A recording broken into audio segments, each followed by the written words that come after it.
Run it up, then run it back. Run it up, then run it back. Run it up, run it back. Good Thursday morning.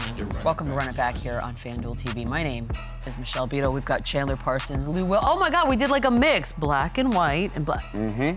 Well, let's see if Shams can come. Oh, he completed it with the black tee. I love that. By the way, just as predictable as the sun coming up today, we knew the Lakers were going to somehow steal the spotlight on day one of these here NBA Finals, and so that is where we are, Shams, and we are going to start with you with some scoops.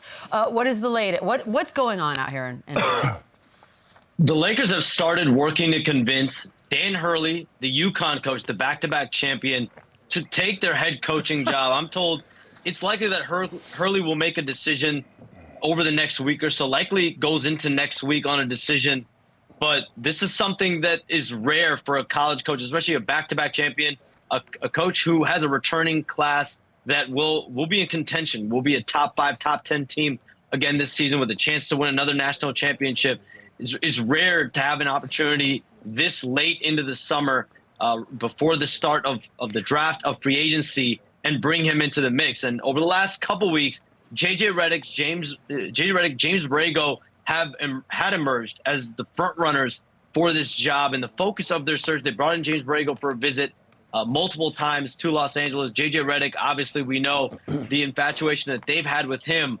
But if you can get a guy like Dan Hurley, and those conversations will continue over the next week or so before a decision, he's obviously an iconic coach, back-to-back champion there, and he has a chance to be one of the best college coaches, if not already, of all time. His offensive acumen has obviously been well regarded. So for the Lakers, this would be a coup. But how would he translate to the NBA? That's obviously a question that's filling the league right now. They're working to convince him. What a weird set of circumstances for the Los Angeles Lakers. It's definitely a curveball. I mean, I didn't see this coming. You hear the candidates and they all made sense, but I mean, this guy has a proven track record, and if you look at the Lakers, you see all the reports they're talking about. They want to build a culture there. They want to build a program. Well, that's exactly what Dan Hurley has done. Now it's in the college ranks, not in the NBA. Talking about the Los Angeles Lakers, this is going to be a huge job, a huge step up, a whole different life for Dan Hurley, a whole different responsibility. But if I'm him, I like it. I love this job. I'm taking this job. You're going to get paid. They're talking about a long, massive deal.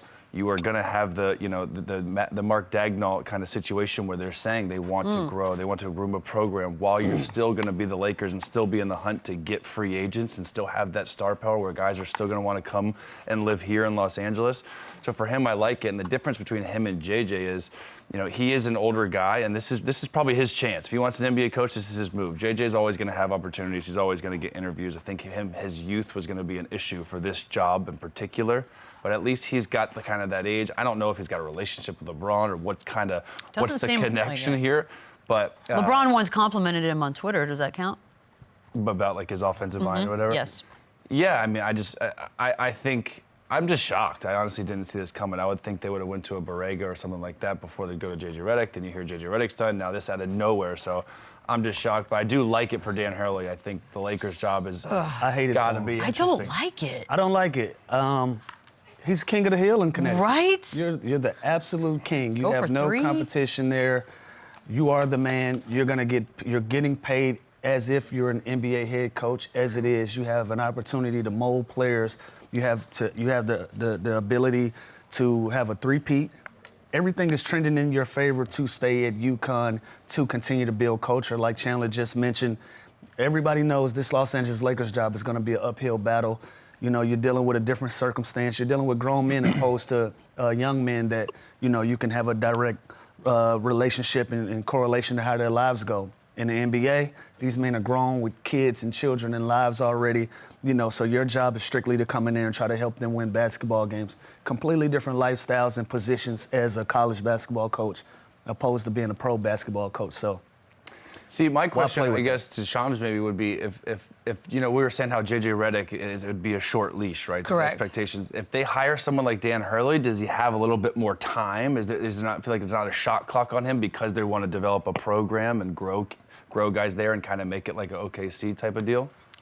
The intrigue with a Dan Hurley, with a JJ Redick would be just that. The fact that it's short term, you have a LeBron James, Anthony Davis-led team, but also the long term and developing and having a culture of player development. That's not something the Lakers have really been known for over the course of their tenure. They've drafted well, especially the last few years. That's why they were able to go get Anthony Davis from the Pelicans, because you had a bunch of young players, Ingram, Lonzo Ball, Josh Hart, to go trade to the Pelicans along with draft picks. But they, this is a team that's been led by star power, and they wanted to see if we can bring in a coach like a JJ Redick or a Dan Hurley now.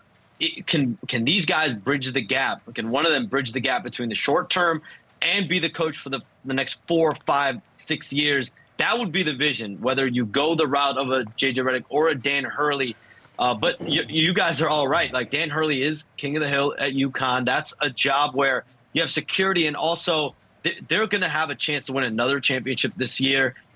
So listen, they're going to want Dan Hurley there as long as he's going to want to be there. And he has a chance, just like Coach Mike Krzyzewski did about a couple decades ago. I just feel like if they hire Dan Hurley, he's got more leeway than JJ Redick. Because he's earned it. If JJ Redick's hired and they don't win a championship the next 2-3 years, I think he's fired. If they hire Dan Hurley and he's not 2-3 years, I think he's got more time. But if you're Dan Hurley, are you going to be forced to? He's earned it in the college ranks. The NBA doesn't care. That's a good point. You saw how Beeline worked out in Cleveland. That was not good. JB took that over, because you see this happen often. A lot of times it doesn't translate. Billy Donovan's had success. Because they're grown men. You can't talk to different. me the way you talk to those But I also didn't think Billy D, bro, the way this New Yorker talked to me, you want to fight him. I don't think but he obviously adapted because he's coached guys like Russ and You did play for Billy D, yeah. Oh, he's a madman, but I didn't think he'd ever be able to coach him. But he's also, clearly he adapted, because now he's stuck around. You think he changed his approach and how he spoke to guys? I think he kind of changed his demeanor a little bit. I think that's the most important part. How you speak to the college kids, opposed to how you speak to a 35-year-old grown man. It's a completely different ball. You can lose them before you got them. The way you talk to a college kid, the way you can kind of punk a college kid, scare them, you're not doing that in the NBA. But what about this? There's, people are saying, he'll be brought in. They like the way he could possibly develop Bronny James. Are you telling Dan Hurley you have to draft Bronny James? Listen, I got news for you. When it comes to developing young talent, the head coach isn't involved. You got player development. You literally have a player development staff that is there for that. That's what your assistant coaches are for. That's what they're for. Your head coach is basically an overseer of the entirety of the team. Some coaches can get in there and get their hands dirty with younger guys, but other than that, that job is left up to player development. Yeah, the idea of him being on the floor developing these guys, I think they just want to establish that program, that kind of organization where they can build from the ground, they can kind of develop these kids like a Bronny James while they're still in the hunt of every free agent being the Lakers. But this isn't their MO. I was there with Jordan Clarkson. This is weird. I was there with D'Angelo Russell. I was there with Julius Randle, all starting their careers, and it turned into a farewell tour for Kobe Bryant. This isn't what the Lakers do. They don't develop young guys. It's championships or nothing. They're into putting banners up. So I don't see them stopping for a second and saying, we're going to change our MO and we're going to be patient and we're going to develop guys for the next 2 or 3 years. Be patient with us. That fan base isn't going to be patient. I just can't imagine they just had a change of heart all of a sudden on JJ Redick, where they believe the reports that he's too young and not going to So it's all very, very confusing. Also, the wording, we're working on convincing Dan Hurley. That's weird. The Lakers are convincing a college coach. Why would I leave the picture perfect But that's what job? I'm saying. This doesn't sound like it's done at all either. It does. It doesn't, but it does. You know what I mean? I don't know. And out of nowhere, James Bregel is going to get this job. I know. I would actually be happy for him if that happened. Sneaky things in this league. You take one nap called sleep, and you wake up, and everything the show is early. All right. Well, we do have a game. Yes, despite this background. There we go. Tonight. Finally, the NBA is back. Mavs are in Boston getting ready to do things, Chandler. Let's just start. We got a million questions as we KD get. what are we doing? Every once in a while, you got to get a jumper up. Is that true? It is what it is. And what are you doing? Ow. Yeah, see, don't. That's embarrassing. You're 100. Whose legacy? Let's start there. Legacies start tonight. See, we've had this conversation about it's not Tatum or Luka because they have so much time, right? I think whose legacy is affected by this the most is Kyrie Irving. He's already got one. He can get a game. He can overcome every negative headline that's ever been about him. All the hot water he's been in. Now he has a chance to go into what's going to be an extremely hostile environment that he kind of created, which is fine. True that. But now this dude is happy and he's playing at such an elite level where I think if he can somehow pull this off and get another championship with everything he's been through, playing second fiddle to Luka on most nights, but then also being the guy on some other nights and going back into Boston and knocking off a heavy favorite who you used to play for where it didn't really pan out. God, nice. It's got to be Kyrie Irving to me, just because Tatum, Brown, Luka, these guys are so young. They're going to get back. They're too good. They're too talented. So I think it's Kyrie Irving. Yeah, these young guys, they're going to get their fair cracks at winning it. But I feel like the guys' legacies who are going to be affected the most is going to be Luka, Tatum, and Brown, because you get an opportunity to be a part of that coveted championship group. The league has superstars. We have all-stars. We have guys that we love. But when it comes to championships, that is a special group. That is a special thing that you can be a part of. And so for that, Kyrie is already there. Kyrie is already one of those guys. He has a ring already. He's a part of that group already. For one of these guys to have that opportunity to join him on the other side of NBA royalty, I think it's going to be one of these young guys. Can I throw something someone else out there? Sure. I think it's also Joe Mazzulla. But not everyone's convinced on him. Now he has a chance to become a championship coach. He got to the mountaintop and he actually succeeded and did it. This is huge for him as well, because around every conversation I heard, is he the right fit? If they don't win this, is he the one to go? Because they're going to keep Brown and Tatum together. So I think his legacy and his career and his future in Boston has a lot to do with that. And make a case for Jason Kidd. Well, he just got an extension at least. I feel like Mazzulla is kind of like, you know what I mean? Well, Mazzulla was sort of like, we have to get rid of this guy, so you're up, and then we'll just see how it plays out. Yeah, it was almost like an intern. It was like an intinternip turned into a real job. He's done and now he's done good. So now can he get over this? He's an odd bird. Can he finish the job? Like, yeah, can he finish the job? I love his quote. It's like the bright slider, and he's like, unless they change the light bulbs, they're not brighter. I'm like, he's just kind of that's weird, the kind of guy he is. Yeah. He watches, what is it, The Town every day, or some crazy. I don't. Okay. Which is a great movie. It's a fine movie. Every day. But every no day. movie is an everyday. Goonies, maybe I would watch every day. Never seen Goonies. What? Have you seen Goonies? I've never seen Goonies. Guys. It's hard. They're hard to look at. What? Oh, is it a scary That's movie? Gremlins. No, they're Goonies. We're talking about the guy with the one eyeball in the middle of His name his is Sloth. There's That's not hard to finally a look game at. tonight. We're talking about these goddamn Goonies. We're easily distracted. Okay, all of us have brain problems. Fine, let's get back to it. We obviously know the Garden tonight, TD, is going to be ridiculously loud and hostile. Do you think, I think there's two schools of thought, and I don't think it's the first one. Kyrie goes in there and crumbles. Or Kyrie goes in there and just uses the hate. Listen, the place is saged down already. Saged. The vibes up here, and Kyrie, better than anybody else, knows what's to be expected. He played in Boston. He experienced this crowd. He was once a part of the guys that they were cheering for. So he knows what to expect. This won't affect him at all. If anything, he's going to be motivated. But Kyrie is the guy that he showed you. I'm centered. He's centered at all times. He never gets too high, never gets too low. He embraces the moment, embraces everything that comes with it.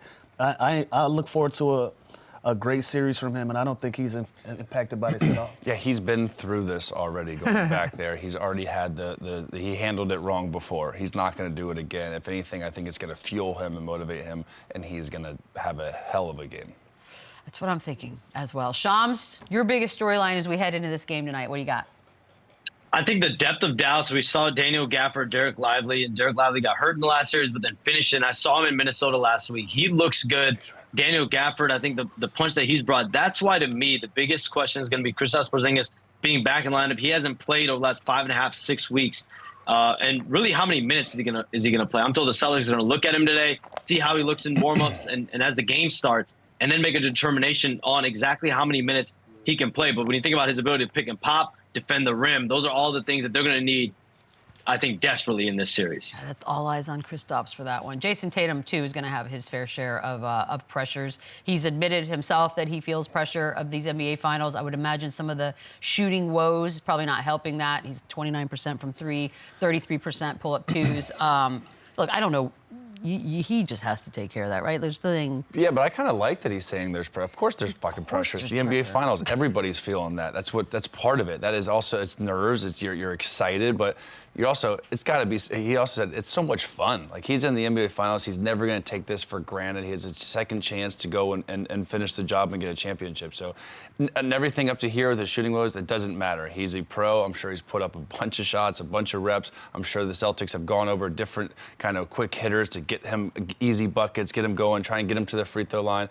I'm a huge first play guy. Like if I'm the Celtics, I'm going right to Tatum first play to try and get him go early. Like, yeah, love that. All right, God, love that. But you just got to get easy ones. Him, Brown, when they settle and they take these long jumpers, that's not what they do best. They're physical, they get to the body, their defense fuels them, they can get out in transition. So the more turnovers that they cause, the easier buckets that their star players get, then their game starts opening up, and then they're really, really hard to guard. So I'm not panicking at all if I'm Tatum, but I do want to get going early and put pressure on them. And when I think about the guard play from Dallas, you have Kyrie, you got Luka, and you have PJ out there on those wings.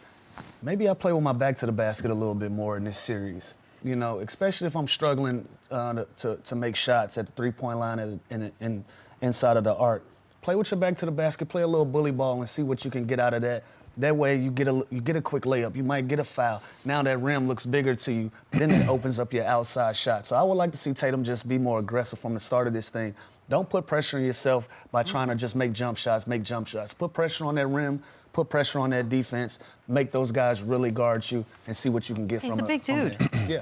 Like, let's see that. Especially when you get those switches, especially if he sees Luka on him, make him work, go at him. You see Kyrie at him, make him double team, swing, get an open three for the Pritchards, the Derek Whites, things like that. So you have to be physical and you have to be early in the shot clock to make them adjust and then get Mavericks in a scramble situation where they've got other guys, Porzingis, Pritchard, these guys are getting wide open looks because Tatum's drawing so much attention. Make every possession count. Ooh. Make every possession count. Don't bail those guys out with deep three-pointers and come out, shoot a bunch of jump shots. Every time you go down the court, leave with something. Whether it's a free throw, 2 free throws, a good look, leave with something every single possession and continue to put pressure on this defense. I mean, look, their offense is obviously amazing, #1 offense. Dallas's defense has come quite the way. So if you're Dallas, your defense, what are you aiming for to slow them down? I think they switch a lot. I think the guys like Derek Jones and PJ Washington, they're going to have their hands full because they're going to guard those 2 wings. And then on the flip side, they have 2 other playmakers with Drew Holiday and Derek White. So they're going to force Kyrie Irving and Luka Doncic to defend. And they've shown that they are capable. Their defensive numbers are way up. They have gotten so much better on that end. They have good rim protecting bigs that are athletic. They can go deep. They bring in guys like Josh Green's a solid defender. So I think their versatility will help them, but I look for them to switch a lot and scramble. If they get a switch, they're going to double team Brown and Tatum in the post. It'll be interesting how Porzingis, if he's going to be a threat, because he's really good when he gets that switch, just kind of catching, shooting over. So the Celtics are going to put them in a bind a lot to come and double, and it's whether who's going to step up for them and knock down shots. Offense or defense for this Celtics team? It's going to be their defense. All right. It's going to be their defense. They're going to be able to score the ball. You know, they've proven that. But you got to slow down this Dallas Mavericks team. Again, we got a motivated Kyrie in town. You got a motivated Luka Doncic. I just seen these guys in a practice facility. They put chain nets from the playground in their practice facility on the rims. That's fun. Yeah, they're preparing. They're preparing. And listen, if you're not a playground basketball hooper, those chain nets mean we coming to get buckets. We coming to make these chains make noise. They also were playing Kendrick. They not like us. They're like. Yeah, they're. I like that you know that, Beadle. Thank you. That's I have a lot of cred. What's Kendrick's last name? His real last name? But I think this team they're readying up for a battle, and I think they're approaching it offensively. They're showing you we're approaching this thing on the offensive end. You know, we're ready to hoop. We're going to take this thing back to playground basketball. And so for me, it's going to be the Celtics and how they buckle down and play defense, how they've done all year. X factor for the Celtics first, Lou. Who you got? X factor for it can go a bunch of ways. It can be Drew Holiday, it can be Derek White, it can be Porzingis. Yeah. You know, and I think that's the thing. Even though we've always criticized them for their lack of depth, but now that we're talking about it, Drew Holiday, Porzingis, Derek White, Al Horford, Pritchard coming off the bench. These guys got more than enough. It can be a bevy of any of these guys that can be an X factor. But if I'm gonna pick one, let's go with Porzingis. Okay. That's what I was going to say, though. Like a literal, yeah. Because you know what? We don't know how much he's going to play. We don't know what we're going to get. We know what we're going to get for Derek White. He's going to defend. He's going to be versatile. Drew Holiday is going to do what he does. The duo and Brown and Tatum, they're going to do what they do. What is Porzingis going to give us? Is he going to give us 10 minutes? Is he going to do an OG Anunoby and try and play and be out in the first couple of minutes? So I think he is the X factor, and he also presents a challenge because as good as the Mavs bigs are, the Liveleys, the Powells, the Gaffords, they can't really guard a guy like Porzingis, the way he stretches the floor, the way he can handle like a guard. So he really puts them in a bind. So I love him being the X factor, just because we don't know what we're gonna get. We literally don't know. What about Derek White? I know what we're gonna get with this him. big stink about him being the most impactful guy. I mean, I just think I know he's gonna give us 15, 5 and 5. He's gonna be solid. He's gonna play 40 minutes. I don't know what I'm gonna get from KP. We really, literally don't know. He could go out. I don't think he knows how he's doesn't gonna either. feel. Kind of Drew exciting. Holiday, Scary. Finals MVP. That's a hot take. Whoa! Here. Dollars on that. What about the Mavericks, though? X factor for the Mavericks. So now it's PJ Washington to me. He was so good in the previous series. He really struggled from the three-point line. And when you have guys like Kyrie Irving and you have Luka Doncic, they draw so much attention. I would love to play all the Mavs because you're going to get so many open looks. They're going to get blitzed. There's going to be swings, and PJ Washington made those in the first 2 series. So can he be the guy? He's going to have his hands full defending one of those 2 guys with Tatum or Brown. So can he still get to the basket? Can he give them 15 to 20 points a game? Because they're going to need that to win this series. They're all going to have to be elite. Everyone's going to have to step up. Jaden Hardy, is he going to be a bucket off the bench? Is Exum going to have a role? All these other guys, everyone's going to have to step up for the Mavericks for them to win this championship. It's PJ Washington for me as well. Because All right. I feel like with this group, the Celtics feel like they can play one-on-one defense. So I don't see them doing a lot of trapping, trying to junk the game up. They feel like they have guys that can sit down and guard one-on-one. So that takes away Lively with being able to make plays in the middle of the floor, being a lob threat, and all of those type of things that's made Dallas successful up until this point. So I see it as PJ Washington. When that ball comes to him, he's the one guy outside of Luka and Kyrie that can go and get him a bucket. Yeah, and the Celtics are going to make Luka and Kyrie guard. PJ Washington's the other guy on Dallas that can make Tatum and Brown guard. He can be aggressive. He can play off the catch. He can present them challenges too and make them work on both sides of the floor. I'm so glad it's here.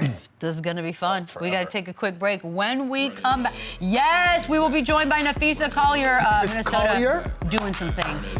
We will talk that and Unrivaled next. Run it up, run it back, yeah. Run it up, run it back, run it up, run it back, run it up, run it back. I'm in control. Foot on the gas. Napheesa Collier. Potential WNBA MVP. Still gon' be better than you. I like the dancing. Napheesa Collier joins us right now. So, I mean, I've seen you everywhere, not just on the court last night, crushing LA here, but also we're going to get to the Unrivaled thing. Everything that you've been got going on has been great. That's not English that I did right there. Whoa. It's fine. But we got to talk about last night's game. 25 points, 9 rebounds. It was a double-digit blowout win here. Your coach passes Bill Laimbeer for second most wins as a coach. Number one, does a celebration occur when something like that, a milestone like that, gets hit? What do? Do you hang out afterwards and do something together? He's like, yeah. Yeah, like, yeah. Yeah, in the locker room, she gives everybody their flowers for what they did in the game, and then we're like, wait, Cheryl did this, and then we throw water on her. Yep, there it is. Oh no! This is a party. It's not fun at all. Like she's trying to get out of there. I mean, I feel like passing a Bill Laimbeer for anything is a double celebration moment. Look, that little Absolutely. extra bottle of water, that's personal right there. Yeah, that was personal. Yeah. If we get I that know. off. At least it's just water. Yeah. It would be worse. It was cold, though. It was fresh from the fridge. It's good. Seemed personal. You guys haven't won a championship with the Lynx since 2017, but now you guys are third behind Connecticut, behind New York. What do you think this team has to do to win another championship? I think stay really solid in our defense. I think it's the best it's been since I've been here. Offense is really important too, obviously. We got some really great free agency pieces. Our rookies are older from last year. They're more experienced. I think just the talent we have on our team is so good. So we can execute on the offensive end, but we're really hanging our hat on defense this year with this team. So it's been really fun. Napheesa, your head coach said your MVP season is coming. You've started this year 22-11. That's nothing to sniff at. Is that a goal of yours for this season? Yeah, absolutely. I mean, I feel like it's definitely in me. It's something I've wanted, it's a goal of mine that I've set, and I feel like it's right there. So I just need to go out there and, really, obviously winning is the most important thing, and I think everything else will follow after that. I can't wait to ask you this next question. Obviously, the weekend was dominated by the Kennedy Carter foul and the Caitlin Clark and the Angel Reed, everything. I'm on the outside. I'm one of these obnoxious talking heads that have had to talk about it now for hours and hours and hours. For you, being on the inside, being a part of this entire organization and business, what has been your take sort of on the coverage of this last weekend? Yeah, it's been crazy. Honestly, I think it's great for the sport. Like, you know, I don't agree with what Kennedy did, and she apologized herself. You know, I don't think that was right, but just the coverage in general. I mean, you know, any publicity is good publicity, right? And it gets people talking about the sport. It has, like you said, you guys are talking about it. Everyone is talking about it. And so that brings more eyeballs to the game. Again, I don't agree with what she did, but I like the fact that women's basketball and women's sports is such a conversation piece. Yeah, my whole thing was like her teammates, and I know that Kennedy said that, you know, they're friends and they're friends, but if someone did that, and if my best friend did that to my rookie, I'm talking shit. I'm doing something. If something happened on your rookie on your links, are you doing something to them? Are you confronting them? Because that was where I had the issue with that. None of her friends kind of went to bat for her. Yeah. I mean, that is definitely something that we've talked about as a team as well. Like, you know, it's not that she's a rookie. You know, all rookies get beat up. Like you said, it's kind of her team. You have to protect your teammates, no matter who that happens to. You have to make it so they're not a target. She's already a target. And yeah, your teammates got to have your back. So I definitely agree with you on that one. It's like a conversation piece in our locker room as well. If that happens to any of our teammates, you got to stand up for them. You can't let someone do that. Not to mention, Nancy Lieberman says on her show yesterday that if it was her, she should have punched her in the face. Like Caitlin at some point's got to do something Nancy's herself. A little old school. Nancy's a little tough. She was like, if my teammates are gonna get my back, I'm gonna punch in the face and I'm gonna not get bullied. Like, you know what I mean? Like So playground I also, rules. I don't know if I'm going to come violence on you. yeah, that was a little nuts. I want to ask as much attention as Caitlin has brought to the WNBA and so much discourse about what's been going on and all of this. And you just mentioned it. She's brought a lot of new eyeballs to the sport. How can you take that energy that everybody has brought and make it into a positive and teach people, hey, we got more going on outside of Caitlin Clark in this game? Yeah, I think it's great. You know, like I said, it gets people talking, it gets people watching the game more. It gets more of a casual fan as well, which is great for the game. And I think you just use that. Like, you use that to show them that there's other amazing players in this league. We have the top talent in the world. So no matter why the eyeballs are there or why we're getting that attention, use that to your advantage and go out and ball out. And then they can see the other talent that we have as well. Napheesa, on the flip side, like, do you feel like players like you and Breanna Stewart, Asia Wilson, obviously, like, all WNBA players, all-star caliber players, MVP candidates, are you guys feeling like you guys might not be getting the same shine or deserve to get more shine, just elevating the sport? Like, how do you view just you guys, you know, part of the league? Yeah. I feel like that's an unfair way to look at it. You know, I think Caitlin's a really great player, and I think this whole rookie class is really good. That doesn't take away from the fact that there are other good players. Like, yes, I wish that Asia, Stewie, myself got more attention, but that doesn't mean it needs to come from someone else. We can get it also. I think we're all deserving. So, again, I think it's good that we're getting those more eyeballs so you can see we have the best players in the world, so you can see that as well. So it's not taking away from someone else, but yes, I do think that we deserve more as well. Also, on the business side, you guys co-founded, you and Breanna Stewart co-founded Unrivaled, the 3-on-3 6-team league, really the first of its class. Why was it the right time now for this league? Give us all the details. Break it all down for us.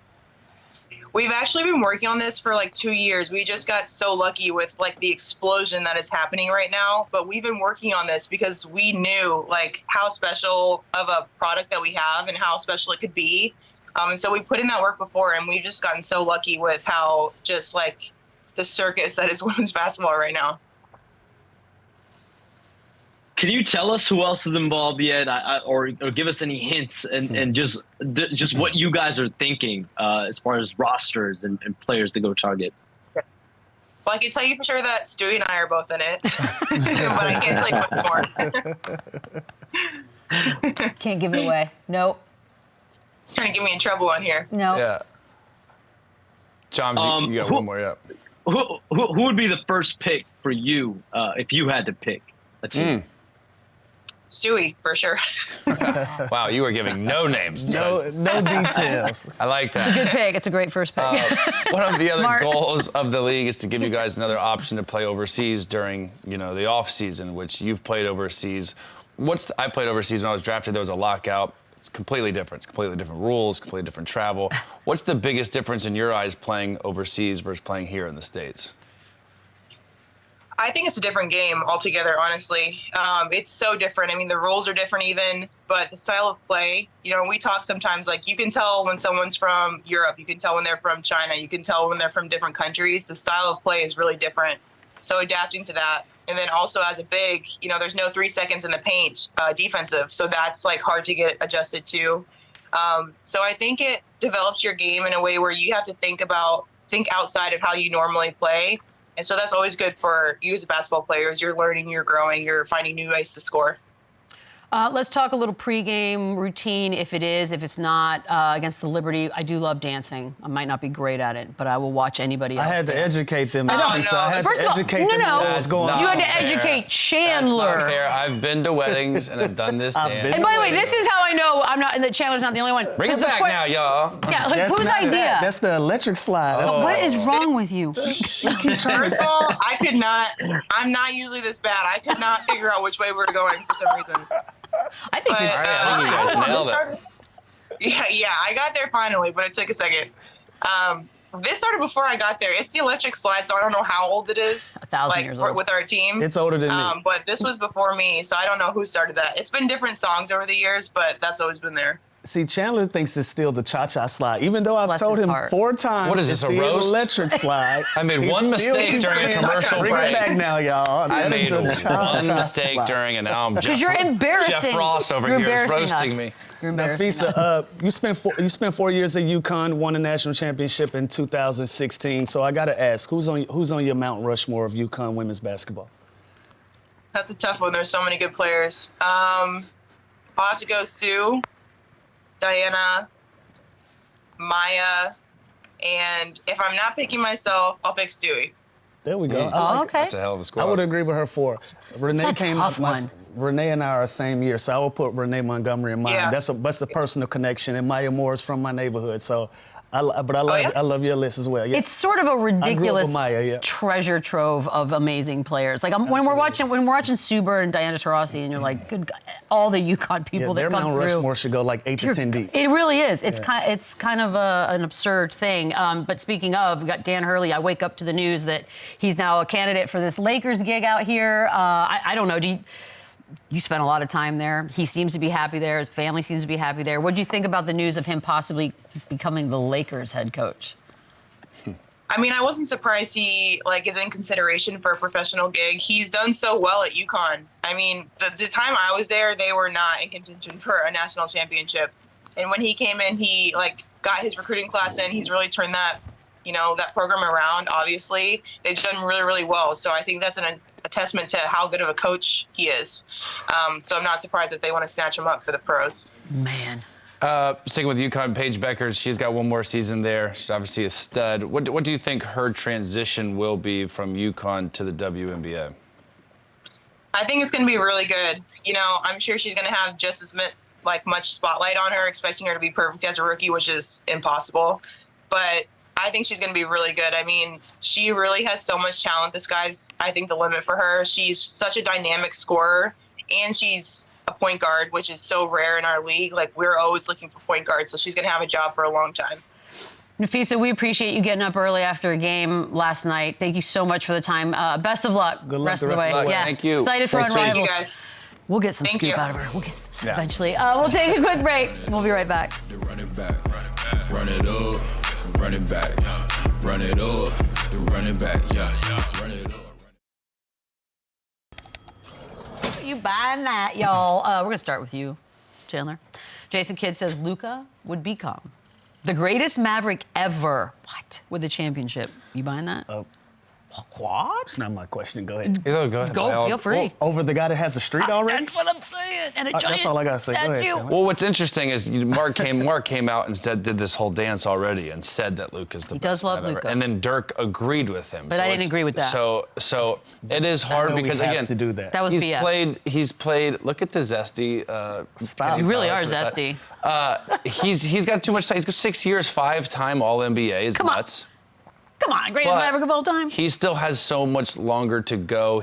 Dirk has a championship. Dirk has an MVP. Listen, he's right there. It's 1 and 2. You could argue that he's just the start and the trajectory he's on.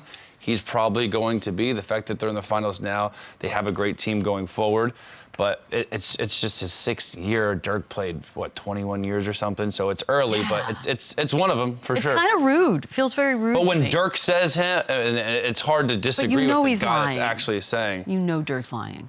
Well, I don't want to. Yeah, maybe. Like, you can't possibly believe that. But what are you supposed to say? No, I am. He's on the trajectory.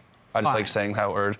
To be the best player of all time. I fell in love with that word as well. Yeah, it just makes it sound smart. What a moment for both of you. But yeah, sure. If they're saying it, and if they win it this year, and then they're basically tied for championships, and Luka's going to get an MVP, then yeah, sure. I mean, the picture behind it is hilarious to me. That's what we're gonna go with. Lou, Isaiah Why is Thomas. He pointing at me though. I mean, he should be pointing at this guy. He's like laughing at you. This is the 3rd time we've ever hung out. I know. That's a good one. Isaiah Thomas says Kyrie Irving is better than Jason Tatum. Are you buying that? Oh, man. It's a weird debate. So what I will say is, very much like Luka and Dirk, they're at 2 different places in their career. Fair. You know, Kyrie Irving is a champion already. He was proven. He's probably someone that Jason Tatum even looked up to, being, a former Duke guy and being Dukies, and that's probably someone that he's looked up to before he started his career. And so, this is an opinion of Isaiah Thomas. You can't go wrong with either one of these guys. Kyrie Irving is a wizard. He does a lot of different things that he has in his game that Jason Tatum doesn't. And on the flip side, Jason Tatum just gets right to business. They play two completely different ways. And so I'm not buying it, but I can understand his opinion on Kyrie being better than Jason Tatum, but they're at 2 completely different places in their career. It feels like that as well. Yeah, like this is a hard one to call right now. Chandler, Rasheed Wallace. Everybody's pointing at me. I know. What did I do? Everyone hates you today. Rasheed Wallace said the 2004 Pistons would have beat the shit out of the 2017 Warriors. Oh, my God. Draymond responded saying the Warriors would have smacked the Pistons. I'm dumber for having read all of that, but are you buying that the 2004 Pistons would have beat the Warriors? Let me say this. The 2004 Pistons were a grinded-out team. For sure. They had the personalities to do it. They guarded. They were very methodical. They had the perfect mix of guys who knew their positions. And with that said, I think they would have played a little too slow for this 2017 Golden State Warriors team. You know, that first run, they were rolling. You know, and one of the guys that we don't give a lot of credit to is Andre Iguodala and how good he was during that season, how well Draymond Green was playing. And let's not even talk about the Splash Brothers. That's where the nickname even came from. So 2 completely different identities. Obviously, these made-up arguments, there's never a real answer to it. The 2004 Detroit Pistons teams is one of the first teams that made me fall in love with NBA basketball. I will say that. But 2017 was one of those teams that just changed the game completely. It put NBA basketball on its head, the way that these guys play basketball. And so, am I buying that the 2004 Pistons would beat the 2017 Warriors? Not buying it simply because of the style of play. The Warriors are going to shoot 3 after 3 after 3. They're going to have multiple possessions where they're just up and down, get more possessions. So I'm not buying it. But I love the 2004 Pistons group. We're also asking Rasheed Wallace and Draymond Green. None of them are going to say, yeah, we would lose. You would've. So again, this is just a silly argument that we'll never know the answer to. But I think the way that the Warriors played in 2017, the positions they would put them in defensively with guard and pick and roll and guard and Steph and Clay off those screens with Kevin Durant, that 2014 was elite on defense, though, bro. But then we're talking about Kevin Durant's. No, I'm with you. I'm probably taking the 17 Warriors, but it's crazy because it's 2 different styles. But yeah, I'm probably going. And I didn't even Warriors. mention Kevin Durant, by the way. I wish this is my Same dream. way we didn't mention. And by the way, Tayshaun they had David West, they had Zaza, they had this. They had physical players too to match up with the toughness of the Pistons too. I just think it's 2 different styles. It would be an awesome series to see that we will never see. We might get between these 2 teams, we might get another Malice at the Palace. Yeah, and by the way, we don't Wallace. mention Zaza Pachulia's name around me ever. That was the year he murdered Kawhi and changed the entire trajectory of the San Antonio Spurs. You got a lot of ops, Michelle. We'll talk about that word later. Ops. I'm on it. Jeff Teague said that James Harden. Oh, here we go. Jeff Teague said that James Harden is the number 3 shooting guard. Number 3 shooting guard of all time. He's not number 3. If you look at shooting guards, it's Michael Jordan. it's Kobe Bryant, and then it's Dwayne Wade. And then considering who you're considering a shooting guard, is Allen Iverson a shooting guard? And then, but is Steph Curry a shooting guard? I think Steph Curry's the best point guard of all time, so I can't put him on the list. But then there's also current guys that are going to be on his ass, like Luka. Is he a shooting guard? Anthony Edwards, Devin Booker. So I think James Harden is. And then you look at the greats like Reggie Miller, Clyde Drexler. I think James is ahead of most of these guys, especially the guys that are still playing, just because there's still time. But if I had to rank, I think he's 4. I think he's right after. I think he's right after MJ, Kobe, and D Wade. 4's it's not that far off. I don't know how he'd be above Dwayne Wade. It doesn't seem like he would be for a lot of people, but here we are. Ops? Can you not just tell me now? Opposition. Oh, not opportunities. Okay, you could see how I would. Oh, I thought you were saying opposites. Opposite, either, all of it. Austin Reeves, this is a quote from him. I don't know when they're, being the Lakers, are hiring a coach, but hopefully we get somebody that comes to work every single day the way that we do, ready to go to try to win a championship. Austin, I mean, he doesn't seem like a subtle shade guy. Is this shade at Darvin Ham? I didn't take this as shade. Yeah. I mean, you're literally in the off season without a head coach right now. Thank you. So I think this is a general statement. Whoever comes in, I hope they're coming in with the same mission statement that we have. I don't think this has anything to do with Ham. Yeah, and I don't think there was ever any relationship issues there, right? At least not reported with those two. But I will say I think Dan Hurley is a perfect system guy for Austin Reeves, and I think he would like that. But I didn't see any shadiness here. Didn't feel like it. Feels like it. Maybe. We are in the world of passive aggressive. I mean, he is LeBron's teammate. So maybe, but I don't think so. Learning from the best. Vince Carter said he would beat Michael Jordan in a hypothetical dunk contest. Again, my time machine sports simulator, if somebody could invent that, because we could make this actually happen.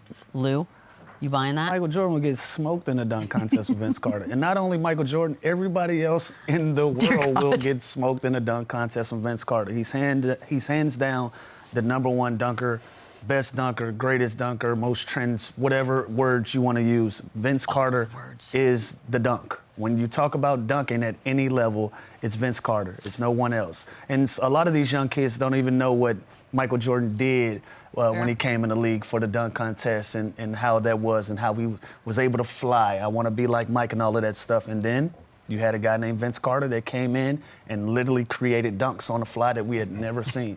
So, yes, he would absolutely smoke Michael Jordan in a dunk contest. I'm buying it. I would pay so much money to go to this, in their primes. But, yeah, it's Vince. He's the GOAT dunker. He's incredible, his creativity, everything about him. But this would be so much fun to see. All these I would love to find these debates and arguments that'll never happen. Okay, but that's why, don't you think rather than inventing dumb things like a Cybertruck, that they should be putting all their time and effort into a machine where you can actually have a simulation real? Okay, so they shouldn't create things that are actually out. They should create a make-believe time machine? It's a time machine specifically for sports simulation. So we if I can go see MJ in Vegas, I should be able to see this dunk contest, right? Should be able to do. Did you really order one of those? No. God, I was going to get so angry at you. It would have been ended the show.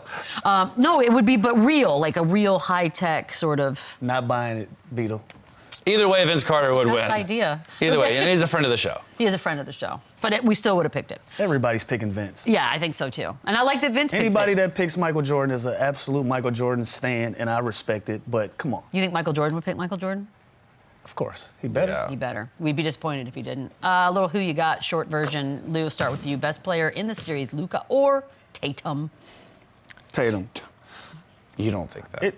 You do not think Tatum's better at basketball than Luka. I can think what I think. But you don't. I know. But you don't. Jason Tatum is my actual friend. Okay, see? Fine. That's not I tweeted yesterday, I said, Jason Tatum is the best player on the best team. And some dickhead said, I thought you said Luka's the best player. I go, he is. Luka's the best player. Jason Tatum is the best player on his team. But people are stupid on social media. They can't read. Luka, I think to be Luka's the best player in the series. Your best friend, Luka? And that's my boy. Thick as Steve. Right. That is my dog. I believe everything you say, Chandler. You should. Better number 2 Deep guy. roots in Dallas. Okay, I'll just make shit up, Michelle. You really do. That's the thing about it. Kyrie or Jalen, better number 2. Oh, dear. I mean, I got to go Kyrie. I think where everything he's been. But, again, this is us just... Would you pick Kyrie? Because again, this is like a whole. This goes to a whole thing of disrespecting Jaylen Brown and not giving him his flowers because he's an unbelievable number 2. He's kind of in it. It's okay. Who's your guy, bro? Kyrie Irving. Kyrie Irving. Jaylen Brown's mine. Yes. We're just sticking Stand to on it, Lou. The game starts tonight. We're sticking to our By the way, guns. so I got Luka as the best player. Yes, I you got do. Kyrie as the second best player. You do. But that's not who I think wins. So. Yeah, but you're wrong. I don't understand. He's trying to hedge his bet. He really is. I've never find the clip. I've never said. I said Dallas might win the West. I've never said they're going to win the championship this year. I've never said that. I said they're going to win the championship this year. I'm the only Well, one you're that thinks always wrong. that. Really? I'm the parlay queen. Lou, better coach. Kid or Missoula? What's the question? Better coach. What do you mean? What's the question? Guess. What's the question? don't know. Nicer person. Better coach. It's going to be Jason Kidd. I, as a former player, I identify more with the way that Dallas plays and the things that, like his ATOs are incredible. Every single ATO that after timeout. No, I know that. Okay, I was I'm just agreeing making with you. I was sure. like, yeah, you're I'm right. just making sure, but yeah, completely different styles of play. Boston can kind of get caught up in that ISO ball a little bit too much. I've seen some innovative things come out of Missoula, but if you're asking me my personal, I'm going with Jason Kidd. I want to go Missoula. Just Here to we disagree go. with it, Let's but do it's Jason Kidd to me. I'm still not sold on Missoula and as his entire head coach and for this team. I think he's done a great job with the stepping in. Like we talked about, he's basically had an internship, a tryout, and turned into this. So the fact that, but I think he has a better team. But Jason Kidd, I think X's and O's wise, out of timeouts, the way he manages the game, substitutions, I got to go with Jason Kidd. Why don't they call them OTOs instead of ATOs? Out of timeout rather than after timeout. Just sounds better. Anyways, just my idea. I've had a lot of ideas today. No one's listening. Lou, we know that Mavs lover Chandler has picked the Celtics to win the series. Are you sticking with Celtics? Yeah, I'm sticking with Celtics. They've been the best team in basketball all year. You know, we were trying to give that crown to so many different teams, and they just were steady and consistent all year long. And now that they're here, they've lived up to the hype. Have an opportunity to finish their breakfast and finish what they started this year and the expectations they put. So I still like the Celtics. You're not, but why don't you like You the guys are Celtics? They've been I just so don't- good I all just year don't- long. They've also been hella lucky. We'll see. Lucky is crazy. 14 games better than the next team is not lucky. Maybe in the regular season, but I'm saying the road to this moment has been 10-2 in the paved. postseason. That's not lucky. Yeah, with a bunch of injuries, 12-2. people didn't show up. I'm telling you, look, Right? we're gonna find out who's They right. literally lost 2 games. man. 4-1, 4-1, 4-0. What more do you want? 4-0, 4-0, 4-0? I want the teams they played to have their stars But they on can't the floor. control that. I understand. but Mavs that's are why healthy, I'm so not when they beat picking the them. Mavs, we finally be like, oh, damn, they were really When good. they lose to the Mavs, I'm gonna be like, this is what I tried to tell y'all. We're gonna take a quick break. We'll be back to wrap things up. I put money on it. I mean, what else do you want from me? More money. More money. Back, Damn. run it up, run it back, run it up, run it back. Get it. Back for game 1 of the NBA Finals. Coming in hot. Shout out to Cause990, whose winning same-game parlay led to FanDuel paying out more than $500,000 to everyone who, oh my God, tailed last week's bet. You can have your SGB featured on FanDuel as well. Take home $100 in bonus bets. Look for Bet It, Get It in the FanDuel Sportsbook app or find the official posts on Twitter for more info. X. I don't call it X. Do y'all call it Never. X? I can't. I never will. Prop party, real quick, Chandler.